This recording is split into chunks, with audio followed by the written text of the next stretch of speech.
Hi, today we're going to talk about a really important topic that was suggested by what I would refer to as Team AEP, which is a group of all of my past brides who are awesome and love to help with the company and to see it grow. Topic most widely needed to hear about, especially right now during engagement season, is booking your venue. So all of you are out there and you're not sure where you're going to get married or what you're going to do. And I think all of us everywhere have said you really do have to establish what your budget is, because there is a massive difference in pricing based on what you're looking at, what you want, where you want to be.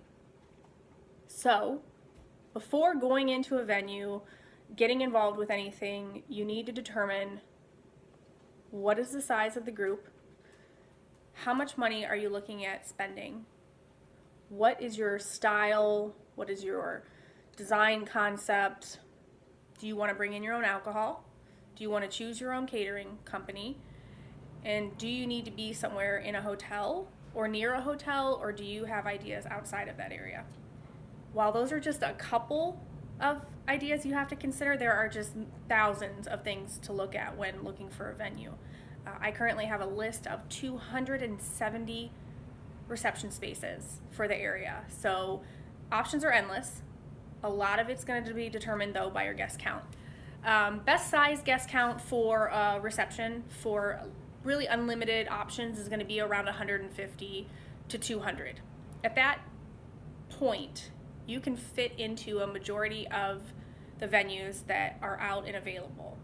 When you get into 300 to 500, you're limited a lot. You're not looking at being able to do something in a more unique or barn-like concept because they're just not made that big. Again, I'm speaking super generally. Anything 500 and up, you're very limited to like the 4 or 5 places that can just even house that many people. Not that they're not good options, it's just you narrow down your availability of what's out there. 50 to 100, you're going to be a little bit smaller than most of the venues, but you still have a lot of pretty good options. So your size right away is going to determine where you can even be. So don't bother looking at a venue that only holds 200 if you know you're going to invite 300 people to your venue, because it's just a waste of your time. Because even if you fall in love with it and hope that people don't show up, you're not going to come close to fitting into that size. And then worst case, which has happened, you end up picking that space.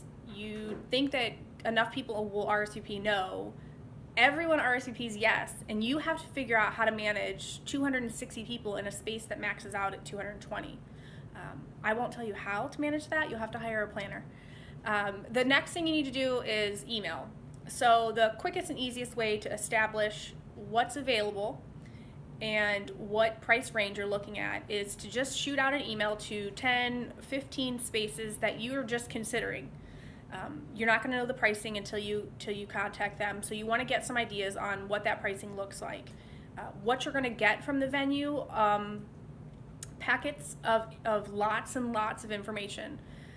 So you're going to need to sit down and you're going to have to calculate, what that price per head includes, what is outside of that price per head that you're going to have to consider as a cost. What does the bar concept look like? Is it consumption? Is it per person? Beyond that, then there are taxes, sales tax, gratuity, different fees for parking, security, and so you're going to also need to figure in those costs as well. If this sounds overwhelming, then you are at the point where you understand why some people just hire a planner to do all of this work. We get through all of that documentation and we're able to just price compare, service compare, and get you ideas without you having to do all of this, because it will become overwhelming. It's all possible without a planner, though, so do not feel like you can't manage this. You can. It's just much easier to do if you have a planner. So once you have established some ideas on pricing of places that you've looked at that you know will fit the amount of guests that you're looking at inviting, you'll have an idea of what fits in your price point, what doesn't fit in your price point, and then you're going to know where you're going to do some give and take. So maybe you are obsessed with having your wedding at a hotel, and your favorite hotel only holds 250 people. you may just have to determine at that point that you're going to limit your guest list because your dream is to have it at this property. Or, you're going to have to look into other areas or other options to find something that works. What I will say too is venues book at least a year out.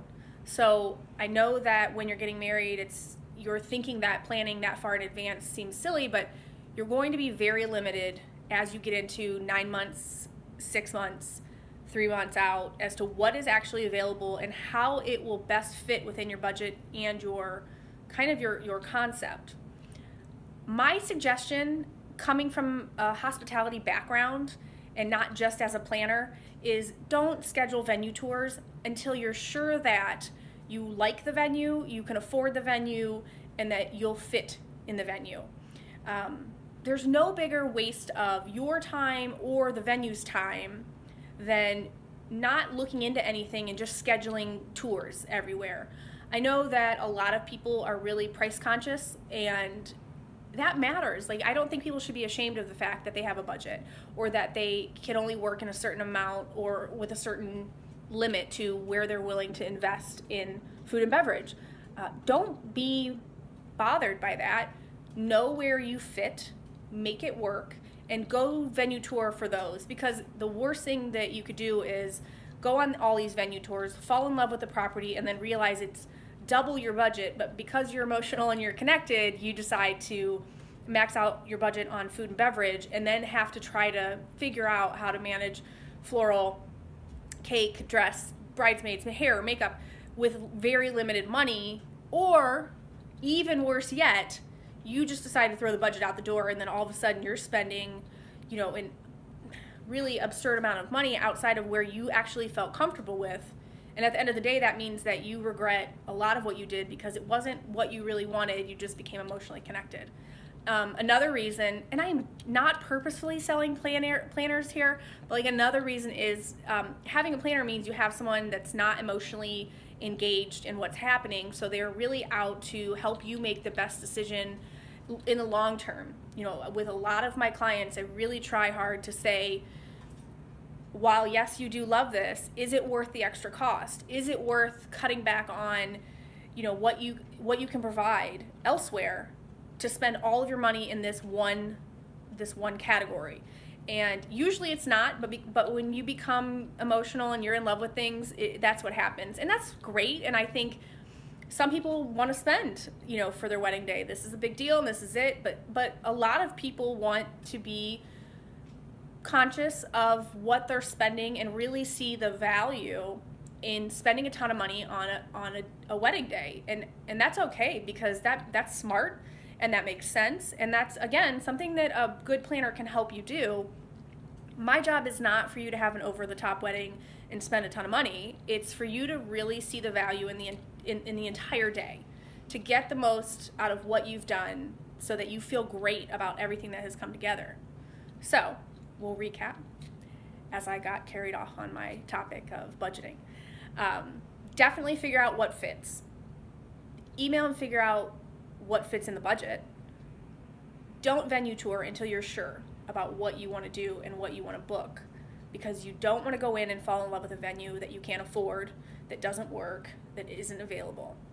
Be willing to know where you'll give and take in terms of pricing, so that you know that you sacrificed in areas that didn't matter as much as the areas where you spent more, and then that way you're making a smart decision. As far as that whole process goes, hire a planner, and it will be way more simple than this 9-minute video just has been. So in terms of YouTube, you're supposed to like the channel, subscribe, comment on the video. That would all be great because it makes it seem like people are watching these and are interacting. If you have ideas for videos, you can shoot me an email, things you want to talk about, things that you want to see me talk about.